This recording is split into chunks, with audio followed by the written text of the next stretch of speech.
No se asuste con lo que oiga a continuación. Es el eco del pasado cuando empezaron las emisiones de Radio Sefarad a finales de enero del 2004 y cuyos informativos semanales hemos reunido para revivir lo que entonces pasaba desde la perspectiva de nuestro tiempo.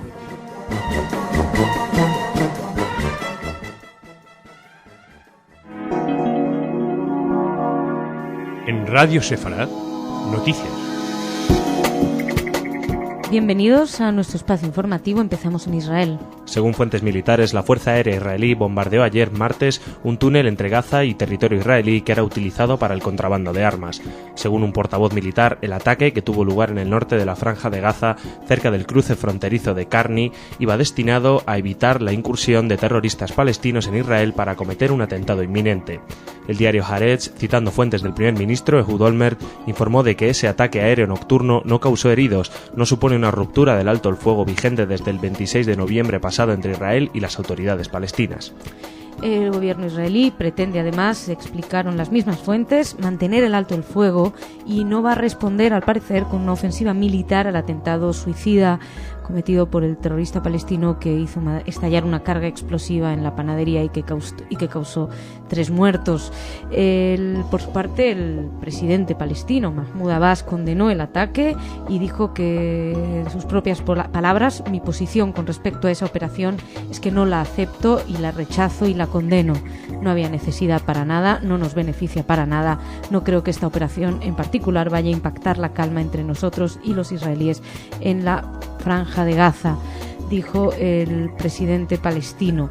Por lo visto, en ambas partes están intentando mantenerse comedidos, el no hacer declaraciones agresivas, y el ministro de Defensa israelí, Amir Peretz, explicó el lunes al Parlamento que Israel va a seguir protegiendo a sus ciudadanos al mismo tiempo que va a hacer todos los esfuerzos posibles para mantener el cese el fuego. Es una manera de resumir la actitud actual, el intentar mantener la calma, pero a la vez el seguir teniendo cuidado con evitar infiltración de terroristas como hicieron ayer por la noche. El ataque, el suicida, fue reivindicado en su momento por varios grupos, ya les dijimos, especialmente a quien pertenecía el suicida es a la Yihad Islámica, y un alto dirigente de la Yihad Islámica, Khaled El-Bach, destacó que el objetivo del acto, que consideró justo y tuvo como principal objetivo unificar la lucha de todos los grupos de la resistencia palestina, y tal, esto está en sus palabras, y señaló que sobre todo el pueblo palestino no debe olvidar que la verdadera lucha es contra el enemigo israelí, no la lucha interna. Parece que igualmente lo han olvidado, pero esto es la siguiente noticia.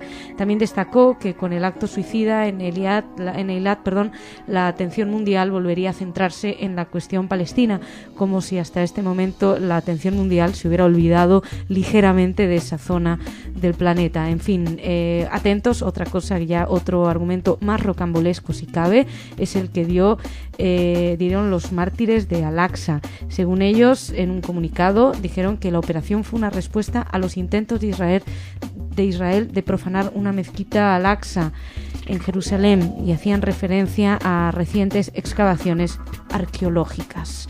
En fin, nosotros seguimos, ya que están así contra Israel, veremos lo que está pasando en su propio territorio. Poco antes de la medianoche del lunes, durante una reunión apadrinada por mediadores egipcios entre el primer ministro palestino Ismail Haniyeh y representantes del presidente de la Autoridad Nacional Palestina Mahmoud Abbas, se acordaba el cese de las hostilidades entre Hamas y Fatah. El ministro palestino de Exteriores, Mahmoud al-Zahar, anunció ante la prensa un comunicado de 8 puntos firmado por ambos movimientos en el que se conmina a los milicianos armados de ambos grupos a que se retiren de las calles y cesen todas las hostilidades. Asimismo, se exige la retirada de todos los puestos de control levantados por las milicias en las calles de Gaza y el retorno de los milicianos a sus posiciones. Sin embargo, poco después, unas horas después, el asesinato de un miembro de Hamas puso en peligro la tregua ya iniciada. Al cierre de esta edición se supone que la tregua seguía, no había habido reacciones todavía al asesinato del líder de Hamas, del miembro de Hamas, pero lo cierto es que ya no es la primera tregua que se han declarado entre palestinos, entre facciones, y que a las pocas horas lo rompen. Nosotros en estos momentos, cuando lo damos, existe, cuando estamos grabando este informativo, existe esa tregua. Cuando ustedes lo escuchen, todavía no lo sabemos, esperemos que dejen de matarse. Hay que recordar que son muchos los muertos que están teniendo teniendo lugar en este último mes, estos últimos meses, y en estos últimos 4 días hablaban de más de una treintena de muertos, entre ellos algunos niños. Al gobierno palestino, en este comunicado, en este acuerdo, se le exhorta a que restablezca la seguridad pública y a las partes enfrentadas que entreguen todos los sospechosos de instigar a la violencia desde que empezó esta última oleada de las que les llevamos hablando desde hace un tiempo. El primer ministro de Hamás, Haniyeh, también dijo que volvió a insistir que el verdadero enemigo contra el que su pueblo debe luchar es lo que ellos llaman el ente sionista. Supongo que también se refieren a las panaderías, algo altamente preocupante y peligroso. La lucha, según dijo, enfatizó el primer ministro palestino, la lucha es contra los asentamientos, contra el muro, contra la judaización de Jerusalén. Y bueno, vamos a seguir, vamos a traerles más perlitas de este estilo. En este caso no las traemos desde Palestina, las traemos desde Líbano. El líder de Hezbollah, el jeque Hassan Nasrallah, arremetió ayer contra el presidente de Estados Unidos, George Bush, asegurando ante miles de chiíes congregados para celebrar la Ashura que el dirigente norteamericano pretende provocar una guerra civil en Líbano. Estos comentarios de Nasrallah llegan un día después de que Bush acusara implícitamente a los chiíes de Hezbollah de crear el caos en Líbano, asegurando que lo tendría en cuenta. La pasada semana, una serie de protestas convocadas por Hezbollah acabaron con fuertes disturbios, en los que murieron 3 personas. Hay que recordar que además Hezbollah está sometiendo al gobierno de Siniora en una gran presión, pero Nasrallah, el caso es que ayer reapareció después de un tiempo sin hacer grandes declaraciones, reapareció ante esta multitud de decenas de miles de chiíes en Beirut que evidentemente jalearon sus palabras y que estaban celebrando el 7º centenario de la muerte del imam Hussein, el nieto del profeta de Mahoma. Y bueno, según Nasrallah, quienes fomentaron el caos en Líbano, destruyeron Líbano, mataron mujeres, niños, ancianos y jóvenes en Líbano, fueron George Bush, la secretaria de Estado Condoleezza Rice, que ordenaron los sionistas para lanzar la guerra en Líbano, dijo. El plan, según él, fue preparado por Estados Unidos para una guerra civil en Líbano y para arrastrar a la resistencia a disputas y combates internos por las razones que sea, bajo cualquier eslogan y con cualquier propósito. Es decir, que para Nasrallah no hay ninguna responsabilidad en que Hezbollah haya violado las fronteras israelíes, matado a 8 soldados, secuestrado a otros 2 desde las bases del Líbano, rearmado con toda la ayuda de Irán y de Siria. Ellos no tienen ninguna responsabilidad, además, en estar acosando sistemáticamente al gobierno elegido democráticamente. La culpa es evidentemente de George Bush, y ya que está más cerca del gran culpable de todos los males del mundo, de Israel. Según dijo, hablando de Israel, el futuro de este país es la muerte y la desaparición. Esto lo dijo durante la conmemoración, como les decía, de la muerte violenta de Hussein, que fue el tercer imán del chiismo, que murió en el año 680 en la batalla de Kerbala contra las huestes de un califa omeya. Bueno, pues según Nasrallah, la guerra contra Israel fue otra batalla de Kerbala. En fin, locuras aparte, nos venimos a España, les hemos hablado, bueno, no sé si locuras aparte, pero bueno, les hablamos en su momento de Cienpozuelos, pues ahora les hablamos de un libro también polémico. El director de la Agencia de Cooperación al Desarrollo del Principado de Asturias, Rafael Palacios, del bloque por Asturias, rechazó ayer contundentemente las críticas del Partido Popular sobre la publicación del libro DVD Internacionales en Palestina. El Partido Popular, a través de su portavoz en la Comisión de Asuntos Exteriores del Congreso, Gustavo de Arístegui, había cargado con dureza contra el gobierno asturiano, acusándole de financiar dicho libro DVD que, a su juicio, falsea la historia de Israel y define el país como Estado terrorista y genocida. Arístegui exigió al presidente del Principado, Vicente Álvarez Areces, que explique con qué fondos se pagó la publicación, cuyo contenido tilda de insultante, inexacto e incompatible con la imparcialidad que debe tener una institución pública. De hecho, al parecer, el contenido del libro no habría gustado en la presidencia y fuentes de la misma aseguraron que las opiniones vertidas en el libro a través del escrito del director de la Agencia de Cooperación, Rafael Palacio, no reflejan la posición del gobierno y se desmarcaron de esta manera del consejero de Relaciones Exteriores. Es un libro Internacionales en Palestina, que fue impulsado, financiado por la Agencia Asturiana de Cooperación al Desarrollo, y en palabras del consejero de Justicia, Seguridad Pública y Relaciones Exteriores, a través de García Valledor, lo que había dicho es que era un modo de darle la voz a los que habitualmente no la tienen, admitiendo que intentaba denunciar desde la experiencia personal lo que estaba pasando. Bueno, pues de esto se desmarcó la presidencia de Asturias. Según Palacio, en contra de lo expuesto por el Partido Popular, el presupuesto para editar las publicaciones era de 3.000 euros y la cantidad que había consignada para la edición de publicaciones era de 32.000 euros. Así que los 3.000 euros mencionados corresponden a la compra de prensa diaria y libros. Bueno, un lío de dónde sacaron el dinero. El caso es que ese libro está ahí y en declaraciones a Europa Press, Palacio se reafirmó en todas y cada una de las afirmaciones que realizó en la publicación. Explicó que sus críticas van en todo momento dirigidas al Estado de Israel y a su ejército, y especificó que no así hacia el pueblo judío, a quien dijo que respetaba al máximo, y dijo que cuyo sufrimiento conocemos sobradamente los que hemos militado en movimientos de derechos humanos. Fueron sus palabras. Le faltó decir que algunos de sus mejores amigos eran judíos. Y seguimos, vamos a hablar una vez más de las conmemoraciones. Lo que pasa es que esta es una conmemoración importante que tuvo lugar en la ONU de la Shoah. La Asamblea General de las Naciones Unidas celebró este lunes en Nueva York una serie de tributos en conmemoración de los millones de personas que murieron bajo el régimen nazi durante la Segunda Guerra Mundial.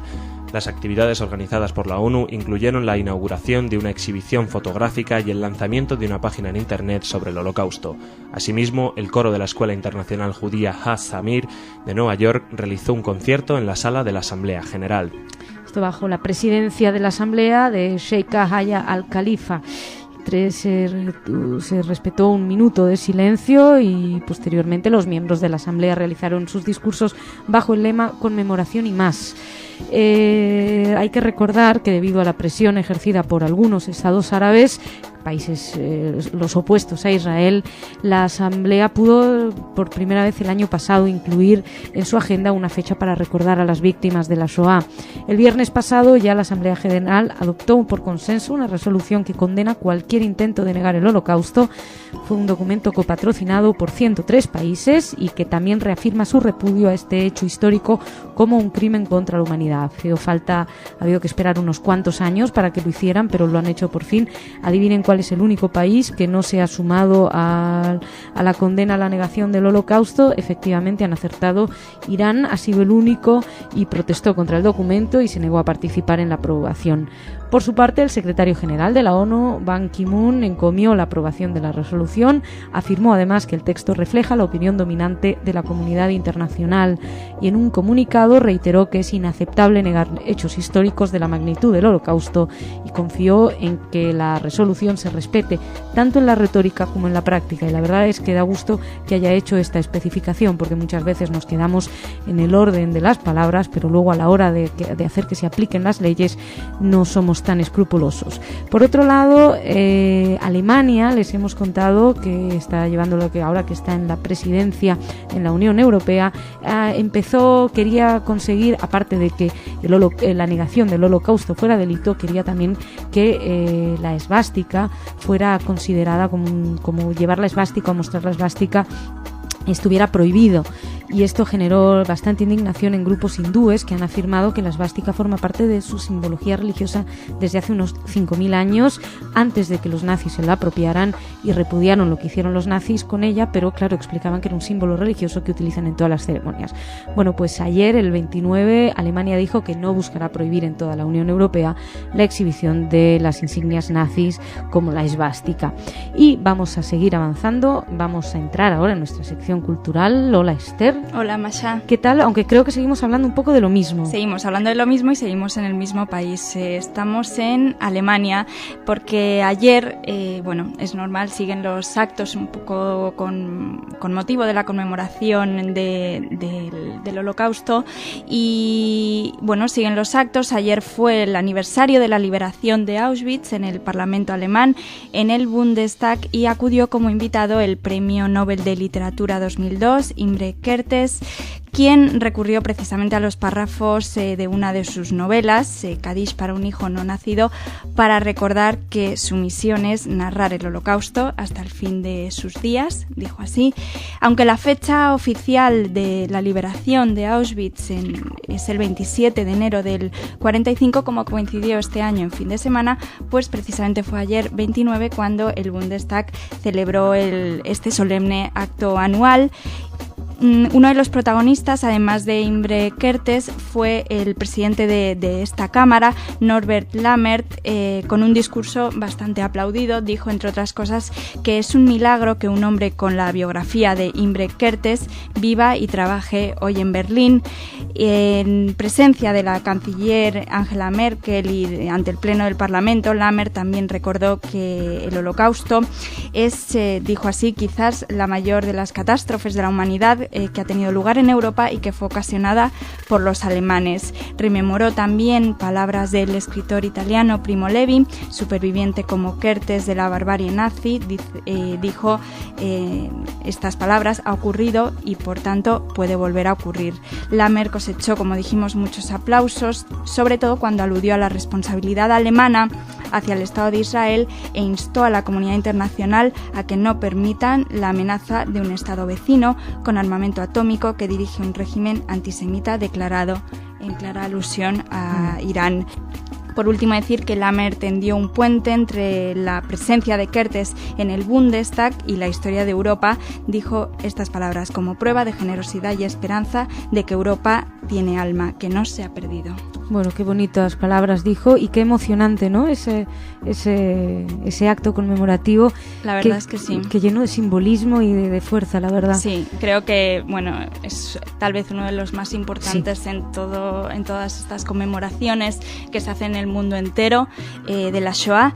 Tenemos otra noticia, nuestra última noticia también está relacionada con este tema. La época obliga, me parece. Exactamente. Tuvo lugar hace muy poquitos días, pero no queríamos dejarla pasar. En el Museo del Holocausto, precisamente en Yad Vashem, en Jerusalén, se ha habilitado hace muy poquitos días un portal de internet para informar a Irán. Bueno. Precisamente la información que dan es en lengua parsi y ha sido organizada en 20 capítulos y en forma cronológica, desde el ascenso de Hitler al poder en Alemania en el 33 hasta los juicios de Nuremberg por los crímenes de guerra. Y bueno, la decisión del Museo Israelí, según informó su portavoz, tiene por objeto contrarrestar a historiadores, políticos, presidentes, en fin, que niegan la Shoah. La inauguración de este nuevo servicio informático coincidió precisamente con la conmemoración del Día Internacional del Holocausto y el director del museo, Avner Shalev, informó a la prensa de que al portal de Yad Vashem pues llegan visitas anualmente de alrededor de 20.000 personas de todo el mundo musulmán, incluidos Irán. Pues la verdad me parece una idea inteligentísima. Lo que habría que ver es si los negacionistas lo hacen por ignorancia o por maldad, pero bueno, en este caso me parece una combinación de ambas. Sí, esto me parece una buena manera de contrarrestar estas declaraciones y estos supuestos simposios que inventa Ahmadinejad, aunque hay que recordar que de hecho el concurso de caricaturas que hizo burlándose de la Shoah no tuvo ningún éxito. No. Incluso la gente en la calle, cuando en algunos artículos pudimos leer, les preguntaban, decían como que ellos sabían que la Shoah, que el Holocausto había existido, que no entendían muy bien a qué venía ahora a decir que no. Bueno, ojalá sigan teniendo la misma repercusión esta clase de iniciativas que lleva a cabo. Bueno, pues ojalá. Oye, muchas gracias, Esther. Hasta mañana con más cultura y ahora nos venimos al rincón de Igrit. Hola, Igrit. Hola. ¿De qué vamos a hablar? Hoy hablamos de los oficiales del gobierno yemeníes que dan seguridad a los judíos locales que se han visto obligados a salir. Una pequeña comunidad de judíos que dejaron sus casas la pasada semana tras las amenazas de muerte y de enterrar a saco en sus casas y propiedades e incluso a raptar a sus hijos, que sobre ellos había lanzado un dirigente musulmán. Regresaron de la manera inmediata, según ha prometido el gobierno del Yemen. Sin embargo, han pasado algunos días y no está claro si los judíos podrían volver a sus hogares. Diversos oficiales gubernamentales del Yemen y otros países han estado buscando una solución a la petición de exilio de estos judíos, según dijo Stanley Urman, director ejecutivo del Departamento de Justicia para los Judíos en Países Árabes. De acuerdo con Nuevas Noticias, 45 judíos del pueblo de Al-Salem buscaron refugio en un hotel de la capital de la región de Sada. Pidieron protección a las autoridades yemeníes y las que pagan a un impuesto especial llamado a las de minoría a cambio de protección. Las amenazas comenzaron con una carta atribuida a los seguidores de Hussein Badr al-Din al-Houthi, un conocido terrorista aliado de Al-Qaeda al que el gobierno ha acusado de tratar de derrocar al régimen. En esa carta, la pequeña comunidad judía yemení es acusada de ayudar al sionismo y de corromper a la sociedad y fomentar el vicio. Según Nuevas Noticias, al respecto, la amenazante carta llegó el día 10 de enero, pero los judíos no hicieron demasiado caso hasta que algunos miembros de la comunidad empezaron a recibir amenazas por un grupo de 4 enmascarados que dijeron que si los judíos no dejaban sus casas en un par de días, serían responsables de lo que les pasará. En una entrevista el martes pasado con Radio Israel, un residente confirmó que el gobierno había urgido a los judíos a abandonar el lugar. El periódico Yemen Times dijo el miércoles que el primer ministro Abdulkader Ben Jamal había prometido protección a la minoría judía del país, cuyo número no es superior a unos cuantos cientos de personas. Diversas fuentes judías creen que el compromiso del Estado de Yemen es sincero, ya que tienen mucho interés en conservar las buenas relaciones con los Estados Unidos.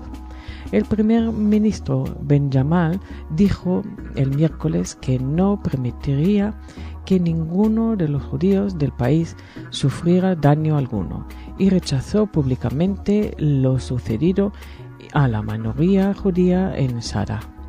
La mayoría de los judíos abandonaron el Yemen para instalarse en Israel hacia el 1982, después de que muchos miembros de esa comunidad fueron asesinados en los pogroms de 1948. En los años 1990, otro grupo de judíos del Yemen fue llevado a Israel, quedando en el país solo un pequeño grupo cuyas raíces ahí se hunde en la noche de los tiempos. Bueno, pues esperemos que el presidente tome realmente, el primer ministro cumpla la promesa de protegerlos. De hecho, yo recuerdo cuando dimos la noticia que también ellos mismos decían que es que no quieren emigrar, quieren vivir en Yemen. Sí. O sea, los que se han quedado quieren quedarse ahí, no quieren ir a Israel. En fin, que realmente que los protejan. Y muchas gracias, Igit. Gracias a ti. Muchas gracias a ustedes por su atención. Mañana más.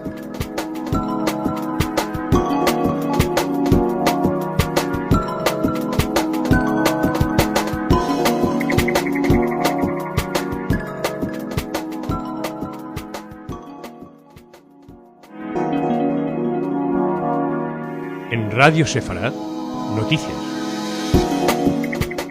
Bienvenidos a nuestro espacio informativo en el que les hablaremos hoy de la decisión del tribunal respecto al juicio contra Haim Ramón, el Fitur en España, nuevas decisiones con respecto a la valla o muro de seguridad. También hablaremos de cómo está la situación en territorio palestino, de otro homenaje al Holocausto, tendremos nuestras informaciones culturales y por supuesto el Rincón de Igit. Empezamos en Israel. La portavoz Rick Caron informó ayer de que un tribunal de Tel Aviv declaró este miércoles culpable al exministro de Justicia Haim Ramón de un delito de abuso sexual contra una joven del ejército a la que besó.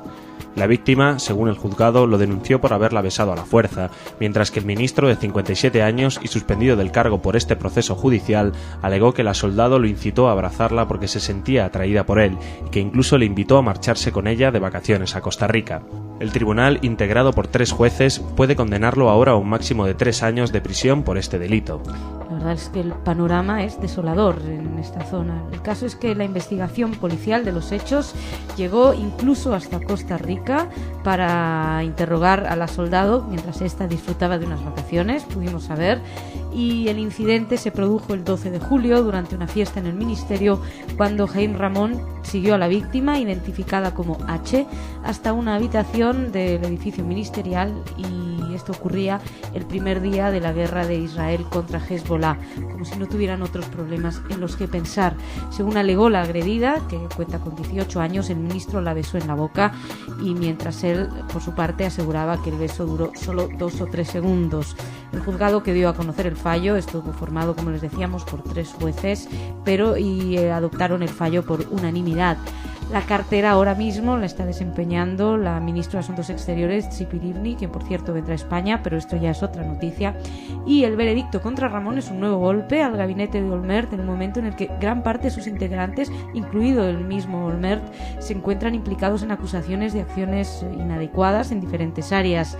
Uno de los casos más fuertes, el que enfrenta en este momento al presidente israelí, Moshe Katsav, que es también acusado por delitos sexuales.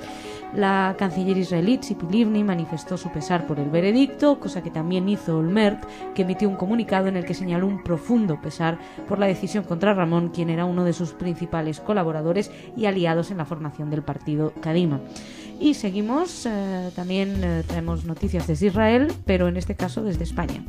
Según informó la Dirección General de Comunicación Exterior, el ministro español de Asuntos Exteriores y Cooperación, Miguel Ángel Moratinos, se entrevistó a primera hora de la tarde de ayer con el ministro de Turismo de Israel, Isaac Herzog. El encuentro con el ministro israelí, que tenía previsto acudir a inaugurar el stand de Israel en la Feria Internacional de Turismo, FITUR, en Madrid, estaba previsto desde antes que se produjera el atentado del lunes, en Eilat, que se cobró la vida de 3 personas. El gobierno español expresó el lunes su más enérgica condena por el atentado suicida y su rechazo al terrorismo en todas sus manifestaciones, y asegurando que no son ni serán nunca la vía adecuada para solucionar el conflicto de Oriente Próximo. De hecho, podíamos leer la nota, decía que en estos momentos de dolor el ejecutivo de José Luis Rodríguez Zapatero transmitió su apoyo y solidaridad al pueblo y a las autoridades de Israel. El encuentro entre Moratinos y Herzog se produce además, como les decíamos antes, 2 semanas antes de la esperada visita de la ministra de Tzipi Livni a España, que llegará a Madrid el 8 de febrero para entrevistarse con Moratinos, para inaugurar además junto a él la Casa Sefarad de Israel, de lo que también les venimos hablando desde hace un tiempo, institución creada por el Ministerio de Asuntos Exteriores, la Comunidad de Madrid y el Ayuntamiento de Madrid. El ministro de Turismo indicó también que su país está muy interesado en que Air Europa inicie vuelos directos a Israel, y para ello ha mantenido un almuerzo con directivos de Globalia, o así lo explicó en una entrevista concedida a Europa Press. Por cierto, para poner el toque colorido a esta noticia, quien estuvo en la inauguración del stand de Israel del FITUR fue el exfutbolista y entrenador holandés del Fútbol Club Barcelona, Johan Cruyff, que estuvo ahí en FITUR y hizo declaraciones, pero afortunadamente no habló sobre política, habló sobre fútbol. Dijo que el Real Madrid se ha equivocado con la marcha de Ronaldo porque en junio habrían cobrado más. En estos momentos en el que todo el mundo opina sobre la cuestión de Oriente Medio, es de agradecer que Johan Cruyff haya hablado sobre fútbol. Y seguimos, nuevas polémicas, se avecina polémica, intento de cambiar el trazado de la valla o muro. El primer ministro israelí Ehud Olmert decidió un cambio en la construcción de la barrera de seguridad de Cisjordania para incluir dentro de Israel a 1.500 colonos de 2 asentamientos judíos, lo que dejará aislados a 20.000 palestinos. Según fuentes de seguridad citadas por el diario Haaretz, el cambio del trazado hará pasar esa valla unos 5 kilómetros al este de la línea verde o frontera de 1967 dentro del territorio palestino. El cambio aún tiene que ser aprobado por el Consejo de Ministros, y el primer ministro informó ya a la Suprema Corte de Justicia, y se trata de los asentamientos de Nili y Nahalé. Si se mueve la valla hacia dentro del territorio palestino, va a sentar un precedente, ya que hasta la fecha todos los cambios a los que se vio obligado a hacer el gobierno en el itinerario de la valla, en la mayoría de los casos por demandas palestinas ante la Corte Suprema, fueron para acercarla a la línea verde. Según Haaretz, siempre Olmert tomó su decisión bajo presiones de los colonos de ambos asentamientos, a fin de quedar dentro del territorio bajo control de Israel cuando el país negocie las fronteras con los palestinos. En junio de 2004, la Corte Suprema israelí sentó un precedente al ordenar al gobierno y a las Fuerzas Armadas que destruyeran la barrera que estaban construyendo desde hace más de 2 años por considerar que era desproporcionado el daño que causaba a decenas de miles de palestinos que quedaron aislados de sus fuentes de trabajo, servicios y estudios de la ciudad. Habrá que ver qué decisión toman ahora con respecto al nuevo recorrido, y mientras esperamos seguimos hablándoles de lo que sucede en territorio palestino. Las facciones palestinas rivales, Hamas y Al-Fatah, comenzaron el martes a intercambiar rehenes en virtud de un acuerdo de alto al fuego que había entrado en vigor horas antes, poniendo fin a los enfrentamientos que causaron la muerte a más de 30 palestinos en los últimos días. Samih al-Makdoum, dirigente de las Brigadas de Mártires de Al-Aqsa, el brazo armado del grupo Al-Fatah del presidente palestino Mahmoud Abbas, explicó que un total de 20 rehenes de Hamas y 18 de Al-Fatah fueron puestos en libertad. La tregua, acordada el lunes para poner fin a 5 días de enfrentamientos, parecía cumplirse pese a la muerte de un comandante de Hamas el martes en Gaza. Los enfrentamientos han sido los peores desde que Hamas derrotara a Fatah en las elecciones del año pasado, y que Abbas posteriormente, para conseguir el apoyo de la comunidad internacional, decidiera adelantar las elecciones. Con la entrada en vigor de la tregua, las personas habían salido de sus casas por primera vez en 5 días, habían vuelto a abrir las tiendas y el tráfico volvió a las calles de Gaza. Algunos hombres armados seguían en las calles de la franja de Gaza y el despliegue de policías era limitado, pero por lo menos al cierre de esta edición no se había informado de grandes incidentes. Y seguimos, vamos a hablarles de otro recordatorio del Holocausto, en esta ocasión desde Cuba. Cuba recordó también a los millones de víctimas del Holocausto judío de la Segunda Guerra Mundial con una velada en la casa de la comunidad hebrea en La Habana. Según refirió la Agencia de Información Nacional, el director general de la Asociación Cubana de las Naciones Unidas, Carlos Amat, afirmó que pretende así mantener vivo en la memoria de los pueblos el horror de estos hechos para que no vuelvan a ocurrir jamás. Por su parte, José Atzüller, presidente de la Sociedad Cubana de Historia de la Ciencia y la Tecnología, disertó sobre el tema en una sesión de imágenes comentadas, Un contexto para el Holocausto. Trabajo que remonta el prejuicio racial antisemita a una fecha tan lejana como 1256, hasta su apogeo en los años 30 y 40 del siglo XX, con lo que ya todos conocemos. También destacó que en Cuba el antisemitismo nunca tuvo arraigo a pesar de varios intentos de la derecha reaccionaria, dijo, combatidos resueltamente por fuerzas de la izquierda de la isla, fueron sus palabras. La velada cultural incluyó canciones, danzas, poemas hebreos que describen la humillación y asesinatos contra el pueblo y sus sufrimientos. Asistieron al acto el director de la Oficina Regional para América Latina y el Caribe de la UNESCO, Herman Van Hoof, funcionarios del Partido Comunista de Cuba y varios representantes de la comunidad judía cubana, entre otros. Nos parecía destacable este acto. Y antes de pasar a la sección cultural, simplemente un pequeño comentario con respecto al tema de Cienpozuelos, que al parecer la alcaldesa se habría disculpado, había reiterado su respeto por el pueblo judío y habría condenado la barbarie genocida cometida contra él. Al parecer, en una nota de prensa explicaron que siente un gran respeto hacia el pueblo judío y que considera que el holocausto cometido contra él era una barbaridad y que jamás en ningún momento habían querido ofender a los judíos. En fin, estaremos todavía pendientes porque seguro que esta historia traerá cola. Pero lo dejamos aquí, nos vamos a la parte cultural, a nuestra sección cultural con Esther. Hola. Hola, Masha. ¿Qué tal? Cuéntanos de qué nos hablas hoy. Bueno, pues empezamos con una noticia un poco triste. Ha muerto un escritor bastante importante, autor de muchísimos bestsellers. Él es Sidney Sheldon y ha muerto con 89 años, al parecer por complicaciones en una neumonía. Y bueno, vamos a aprovechar para hablar un poquito de esta figura muy importante. Sheldon fue calificado como el maestro de la literatura de entretenimiento en Estados Unidos. Nació en 1917 en Chicago, de padre judío alemán y madre judía rusa. Su carrera empezó en el 37 en Hollywood y después de la Segunda Guerra Mundial Sheldon escribió muchos musicales para Broadway, redactaba guiones para Metro-Goldwyn-Mayer, para la Paramount. En el 69 escribió su primera novela llamada Cara Descubierta, con la que ganó el premio Mejor Primera Novela de los escritores norteamericanos de misterio. Y bueno, ahí empezó su larga lista de premios. Casi todos sus libros además han sido adaptados al cine o a la televisión en numerosos países.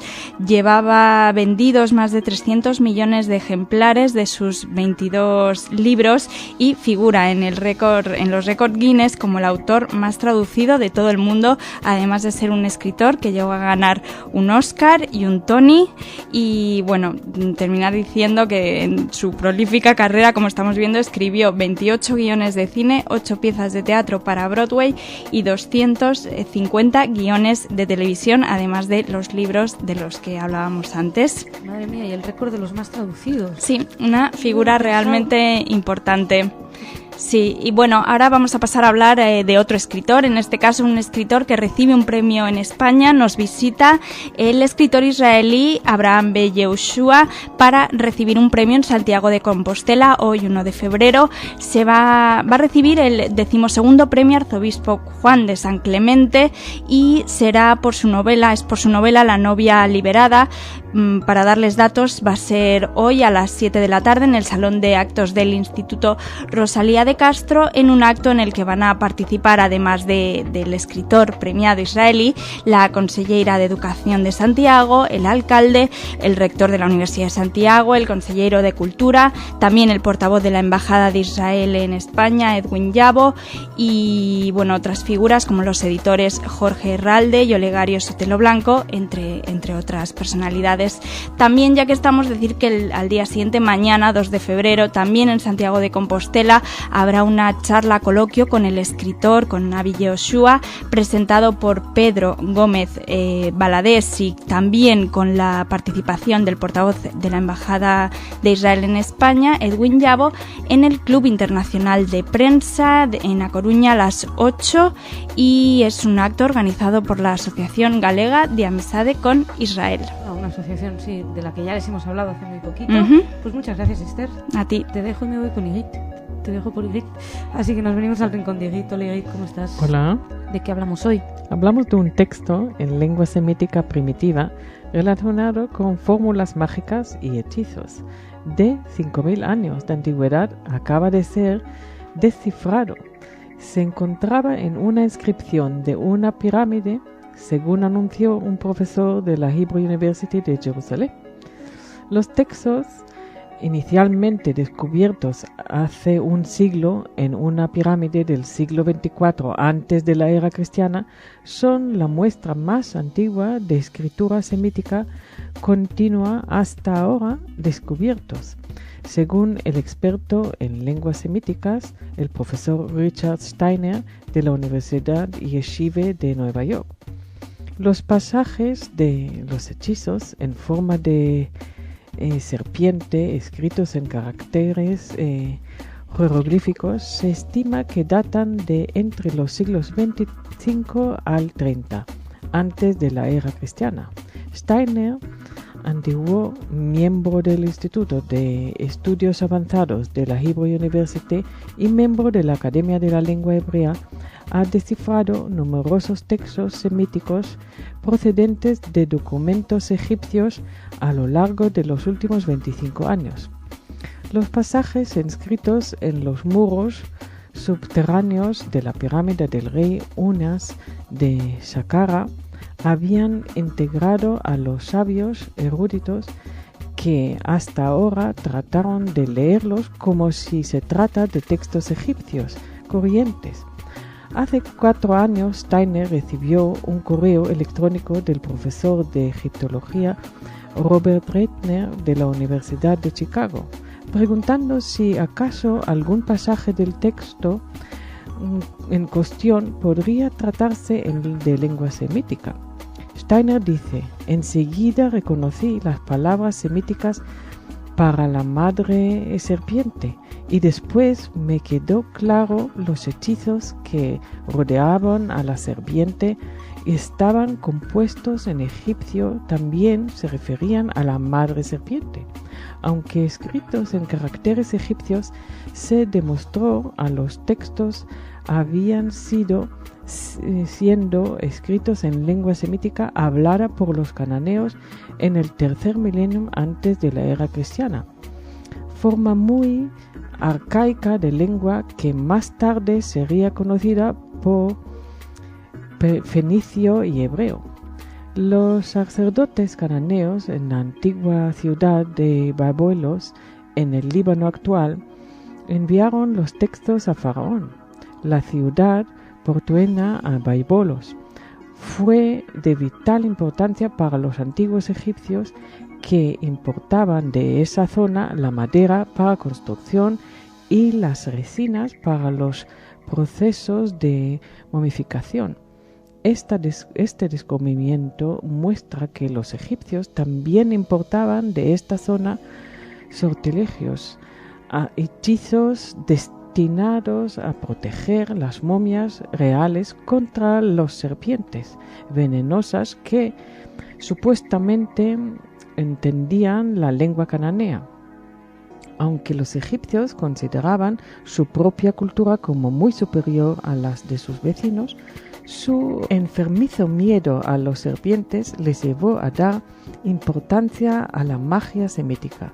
El profesor Moshe Ben Asher de la Universidad Hebrea y presidente de la Academia de la Lengua Hebrea ha asegurado que estos descubrimientos deberán ser tenidos muy en cuenta por los interesados en la historia y cultura hebrea y bíblica, tanto en el área lingüística como en la historia, añadió.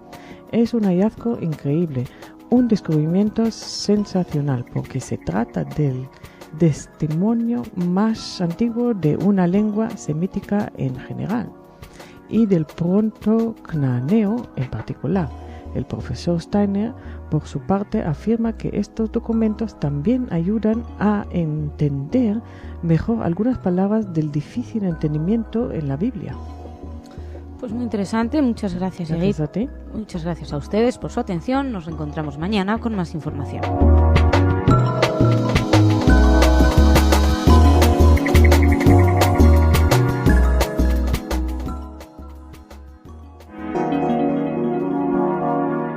En Radio Sefarad, noticias. Bienvenidos a otro de nuestros espacios informativos en el que les hablaremos de la declaración de Olmert de más de 7 horas, de la situación en Palestina, del último desliz nuclear, en esta ocasión del presidente francés Jacques Chirac, de un informe más de antisemitismo preocupante en esta ocasión desde Gran Bretaña y de un nuevo justo entre las naciones. Empezamos en Israel. El primer ministro israelí Ehud Olmert testificó ayer durante 7 horas ante el Comité Vinograd, órgano encargado de investigar la participación de las tropas y el gobierno israelí en la guerra contra Hezbollah del pasado verano. Según varias fuentes, Olmert declaró ante el comité que Israel salió victorioso de la contienda. Se esperaba que el comité preguntara al mandatario sobre las decisiones que tomó durante el conflicto, la información que recibió del ejército antes de la guerra, así como durante ella, sobre la situación en el norte de Israel y cómo fue dividida la responsabilidad entre él, el ministro de Defensa, Amir Peretz, y los líderes de las Fuerzas Armadas. Olmert es el último testigo en comparecer ante la comisión, que está elaborando un informe de conclusiones cuya publicación no se espera hasta mediados de marzo. Fue interrogado largamente sobre la aparente falta de consistencia entre los políticos sobre los objetivos de la guerra, así como sobre la decisión en los últimos días de la contienda de embarcarse en una ofensiva terrestre a gran escala, incluso cuando el borrador de resolución para el alto el fuego estaba siendo discutido en Naciones Unidas. Olmert fue asistido durante el interrogatorio por el fiscal Eli Zohar, su jefe de gabinete Yoram Turbovich y su secretario militar Gadi Shamni. La oficina del primer ministro se negó, por lo menos al cierre de esta edición, se había negado a hacer declaraciones sobre el testimonio del premier. Y mientras seguimos con lo que está sucediendo en donde los vecinos. Un miembro de las Brigadas de los Mártires de Al-Aqsa, facción armada vinculada al Fatah, murió ayer por la tarde por disparos de fuerzas israelíes en el distrito cisjordano de Tulkarem. El fallecido, identificado como Yasser Abu Sred, de 24 años, murió en el campo de refugiados de Tulkarem durante una operación en la que resultaron heridos otros 3 palestinos y otros 2 fueron arrestados por las fuerzas de seguridad israelíes. Fuentes de seguridad israelíes declararon a la agencia EFE que los palestinos heridos durante la operación de arresto en Tulkarem fueron evacuados a un centro médico para su tratamiento en Israel. Con la muerte de Abu Shred ascendían a 4 los palestinos fallecidos durante la jornada en Cisjordania en varios enfrentamientos con las fuerzas israelíes. Por la mañana, 3 palestinos perdieron la vida por disparos de soldados en incidentes ocurridos en las ciudades cisjordanas de Calandia y Nablus. Una de las víctimas fue un palestino cuya identidad se desconocía al cierre de esta edición, que trató de cortar la cerca de separación entre Israel y Cisjordania a la altura de Calandia, entre Jerusalén y Ramala. Los soldados, según varias fuentes, abrieron fuego contra el individuo, quien resultó gravemente herido, recibió tratamiento médico, sin embargo falleció antes de llegar al hospital al que fue trasladado. Los otros 2 palestinos eran terroristas que se enfrentaron a soldados israelíes que efectuaban una operación en Nablus, como les decíamos, y ambos de 21 años eran militantes de las Brigadas de los Mártires de Al-Aqsa. Según testigos presenciales, los 2 terroristas murieron en medio del tiroteo. Lo que también hay que comentar es que el alto el fuego entre Hamás y Fatah ha durado bien poquito. Ayer ya había vuelto a haber disturbios y muertos. Se reanudaron los enfrentamientos entre Hamás y Fatah, muriendo entre otros un niño de 12 años y un miembro de la Guardia Presidencial. Al menos se hablaba de 27 personas heridas al cierre de esta edición en varios actos violentos. Al parecer, Hamás habría abierto fuego contra un convoy de camiones de la Guardia Presidencial porque pensaban que llevaban armas para el grupo de Fatah. Bueno, así están las cosas. Según otras fuentes hemos podido leer, subían el número de muertos a 4, no 2. En fin, el caso es que lo cierto es que la situación es altamente peligrosa. Y bueno, seguimos. La última moda entre los dirigentes políticos es el lapsus nuclear. Bueno, les hablamos del último. En un intento de restar importancia a la crisis nuclear iraní, el presidente francés Jacques Chirac dijo en un encuentro con periodistas de los diarios The New York Times, The International Herald Tribune y Le Nouvel Observateur que no considera peligroso que el régimen de los ayatolás pueda tener 1 o 2 bombas atómicas. Posteriormente, el presidente quiso desdecirse y les pidió que no lo publicaran. Sin embargo, los medios optaron ayer por contarlo todo. El argumento de Chirac fue que Irán, en el caso de que logre adquirir bombas nucleares, no podría utilizarlas para atacar a otros países, puesto que existen defensas capaces de destruir cualquier misil que lanzasen los iraníes. Cuando rectifica a Chirac, publicaba Le Nouvel Observateur en portada como título. Por su parte, el Tribune decía Chirac sueña, luego vuelve para atrás, mientras el Times abría diciendo que Chirac no está preocupado por Irán y luego se echa para atrás. La Casa Blanca minimizó las palabras de Chirac, recalcó que el presidente francés se retractó y dejó claro que Irán no debe desarrollar armas nucleares. Según Chirac, que Irán tenga una bomba, quizá una segunda un poco más tarde, dijo, pues eso no es muy peligroso. Lo que sí es peligroso es la proliferación de armamento, ya que Arabia Saudí o Egipto podrían seguir el ejemplo iraní. Se preocupaba Chirac, decía que eso sería una gran tentación para los países con grandes recursos económicos. ¿Y por qué no lo haría Arabia Saudí? Se preguntaba por qué no ayudaría a Egipto a hacerlo. Esas eran las preguntas que se hacía. Y luego decía, si Irán tuviera un arma nuclear, ¿dónde podría dejar caer esa bomba? ¿Sobre Israel? Se preguntaba. Respondía que el misil con ojiva nuclear no habría ascendido 200 metros en la atmósfera antes de que Teherán quedara arrasado. Sin embargo, Chirac convocó a los mismos periodistas, como les decíamos, un día después y quiso matizar las declaraciones y dijo que no se acordaba de haber mencionado a Israel como posible blanco de un ataque iraní. Tampoco es muy difícil mencionar a Israel como un posible blanco de un ataque iraní, ya que el mismo presidente de Irán lo dice en cada ocasión. Pero bueno, Chirac no se acuerda de haberlo mencionado y se retractó también por haber aludido a la posibilidad de que Arabia Saudí y Egipto intentaran fabricar bombas atómicas, ya que en ningún momento han dado el menor indicio sobre esos asuntos, y dijo Chirac que no corresponde a él darlos.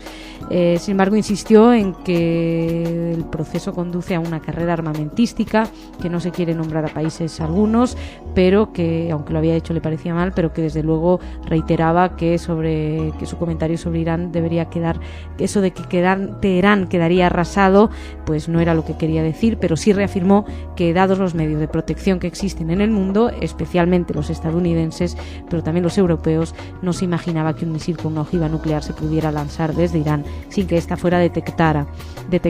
Por cierto, que el último informe del Instituto Internacional de Estudios Estratégicos de Londres publicaba ayer un informe en el que calculaba que a Irán le quedan todavía 2 o 3 años para poder producir 25 kilos de uranio altamente enriquecido, que sería la cantidad suficiente para fabricar una bomba nuclear, que al parecer no preocupa a Chirac, pero a otra gente sí. Y seguimos, en esta ocasión, una vez más, tenemos que hablar de antisemitismo.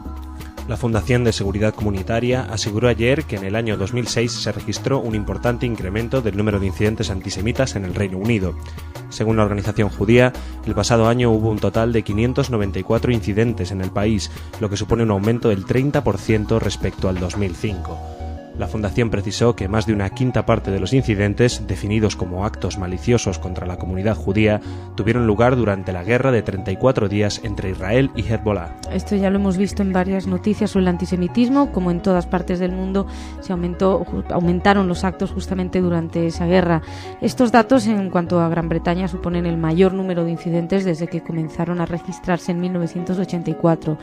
La cifra tiene el poco honor de superar en un 12% el anterior récord, que fue en 2004. En 59 de los casi 600 incidentes, el objetivo fueron estudiantes y colegios judíos. Hubo 9 profanaciones en cementerios y bueno, estos datos registrados siguen la tendencia de ataques iniciada en el año 2000, explicaba la Fundación. Según decían, los niveles de crímenes de odio antisemita se doblaron en los últimos 10 años y eso es un racismo inaceptable que muchos judíos esperaban y creían era una cosa del pasado. Así lo hacía saber el portavoz de la Fundación, Mark Gardner. El antisemitismo de hoy, dijo, es una ola de odio, intimidación y abusos contra los judíos británicos que son estúpidamente acusados y atacados al azar por las tensiones internacionales de las que evidentemente no comparten ninguna responsabilidad. Bueno, y seguimos y vamos a hablar de un reconocimiento muy importante, un tunecino justo entre las naciones. Durante la Segunda Guerra Mundial, el tunecino Khalem Abdel Wahab escondió en su granja a un grupo de judíos en un pequeño pueblo de Túnez, salvándolos así de las tropas nazis que habían invadido el norte de África. Más de 6 décadas después, Abdel Wahab se ha convertido en el primer árabe nombrado para ser reconocido como justo entre las naciones por Yad Vashem. Este nombramiento de Abdel Wahab, quien murió en 1997, ha reabierto un capítulo poco conocido del Holocausto, que fue lo sucedido en los países árabes del norte de África durante este periodo. Fue nombrado por Robert Sutcliffe, que es director del Washington Institute para Estudios Políticos del Cercano Oeste. Y bueno, desde luego, pues una noticia importante, destacar, como siempre, que hubo gente especial en los momentos más terribles. Y dejamos aquí esta parte del informativo, nos venimos a nuestro rincón cultural con Esther. Hola, Esther. Hola, Masha. ¿Qué tal hoy? ¿De qué nos traes? Bueno, pues vamos a hablar primero de una novelista, de Susana Tamaro, que ha sacado nueva novela. A lo mejor les suena su enorme éxito, Donde el corazón te lleve, de hace algunos años. Bueno, pues la escritora italiana de origen judío ha sacado un nuevo libro, Escucha mi voz, con el mismo personaje de esta novela de la que hablábamos. Parece ser que no ha podido resistirse a la tentación de seguirle la pista a Marta, que era precisamente la protagonista de Donde el corazón te lleve, que por cierto desde el 94 lleva vendidos en el mundo más de 13 millones de ejemplares y bueno, pues ha retomado un poco sus inquietudes, sus búsquedas y lo ha reconstruido en Escucha mi voz, que aparece en España publicado por la editorial Seis Barral. Y bueno, para hablarles un poquito de la nueva novela, pues en ella Marta, la joven rebelde del libro anterior, regresa a la casa de Trieste, donde creció junto a su abuela, y en el desván encuentra huellas de un padre que no ha conocido y de una madre ya muerta, y empieza así a recomponer el mosaico generacional, su vida, y hacer un viaje para conocerse a sí misma. Según palabras de la autora, este es un libro más complejo y más duro que el anterior, en el que se habla de soledad, desarraigo, falta de amor. Tiene un enorme tono autobiográfico porque, bueno, además de un mismo carácter y un mismo modo de ver las cosas, la autora autora y el personaje comparten biografía en la nueva novela en el hecho de haber tenido un padre muy excéntrico que abandonó a la madre y con el que la hija se iría a vivir ya de adulta, y también en el viaje que ambas mujeres realizan a Jerusalén en busca de sus raíces. Tenemos que decir que Susana Tamaro cuenta que después de cumplir 20 años vivió un tiempo en Israel porque su familia por parte de madre es de origen judío, y antes de ponerse a escribir quiso saber quién era, de dónde venía. También hizo lo mismo por el lado del padre. Bueno, y todo esto pues nos lo cuenta un poco en su nueva novela Escucha mi voz. Esa es la primera noticia. ¿Tú leíste la primera novela? Por supuesto. Yo no.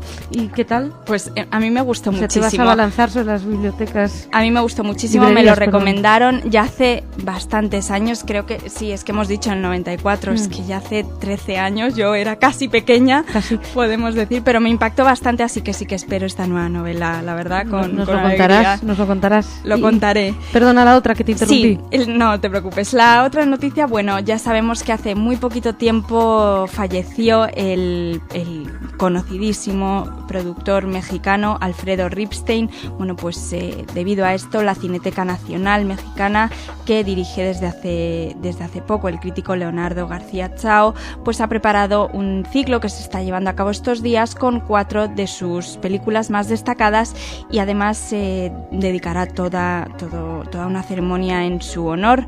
A este reconocimiento, además, hay que decir que se unen la Asociación Mexicana de Productores Independientes y la Asociación de Productores y Distribuidores de Películas Mexicanas. El acto más emotivo podemos decir que tuvo lugar ayer jueves, y bueno, contó con la presencia de su hijo, el realizador Arturo Ripstein, que dedicó unas palabras a la memoria de su padre, y simplemente decir que estos días las películas que se proyectan, las películas más reconocidas de su carrera, son El crimen del padre Amaro, de hace muy poquito tiempo, nos acordamos, de 2002, Tiempo de morir, El callejón de los milagros y Principio y fin. Bueno, pues una familia muy importante, desde luego una saga importante cinematográfica en México. Muchas gracias, Esther. A ti, Masha. Muchas gracias por este nuevo formato para las noticias culturales. Esperamos que guste. Esperemos que guste. Shabbat Shalom, que tengas un buen fin de semana. Gracias. Y nos venimos al rincón de Iguit. Hola, Iguit. Hola. ¿De qué nos vas a hablar? Hoy hablamos de quién será el siguiente para el cargo del presidente. Ante la renuncia a la presidencia de Israel del señor Katz, el siguiente en la lista para ocupar tan alto cargo representativo no es un rabino, ni siquiera es un judío. Se trata de un miembro del Parlamento o de la Knesset perteneciente al pueblo druso. El vice-speaker o portavoz, Mijael Beb, del partido Kadima, que reside en la villa de Beit-Jan, cerca de San Juan de Acre. Así, cuando el portavoz Itzik viaja el próximo mes al extranjero, Wahbe será, en ausencia suya, presidente del Estado de Israel. Honor para él que el señor Wahbe está preparado y ansioso de ostentar, aunque solo sea temporalmente. Wahbe se muestra muy contento de poder ser presidente de Israel durante unos días, aunque dice que hubiera preferido que una cosa así se hubiera producido en circunstancias menos lamentables. Este diputado druso se manifiesta orgulloso de ello y dice que es honor que el pueblo druso merece, ya que ha estado en este codo a codo con los judíos construyendo el país de todos. Dice el señor Wahbe: yo he servido en el ejército como un oficial IDF durante años y he estado a mando de muchos soldados judíos. Puedo llevar sobre mis espaldas sin problema alguno la responsabilidad de dirigir este país, aunque solo sea durante un corto periodo de tiempo. En este caso, Wahbe se convertirá en el primer presidente no judío desde la muerte en el año 4 antes de la era cristiana del rey Herodes, que, como es sabido, era hijo de esclavos idumeos, cuyo padre se convirtió al judaísmo pero cuya madre era nabatea. Wahhabé afirmó que se sentirá orgulloso de ser heredero político de aquel rey y se reafirmó en la idea que tiene los medios, habilidad suficiente para dirigir el país. Y añade, Herodes construyó Jerusalén y yo espero poder seguir sus huellas y construir el país. Bueno, se pone un poquito alto el listón. En fin, Irit, muchísimas gracias. Gracias a ti. Shabbat Shalom. Shabbat Shalom. Que tengas un buen fin de semana. Muchas gracias a ustedes por su atención. Que tengan un excelente fin de semana y Shabbat Shalom.